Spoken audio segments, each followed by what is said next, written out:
Okay, that's a pretty cool little machine.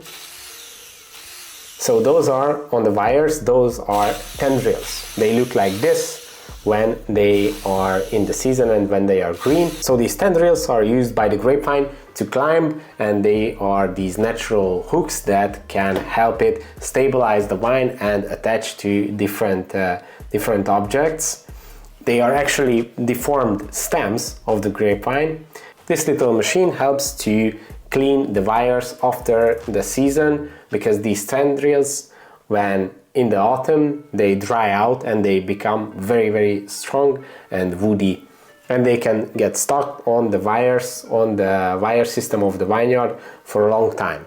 While this video is pretty cool and interesting, this is not a really common strategy to do, because technically they don't really mess with your vineyard. They are not a huge problem. Only if they attach two wires into each other, then it can get stuck, but you can just remove them when you do the winter pruning. So it's not a huge issue. This is probably only being done in very small, like hobby vineyards, because in large vineyards where you are trying to make wine, you don't really have time and resources to have fun cleaning the tendrils, all the last bits of it. But I'm not sure, maybe some wineries do it.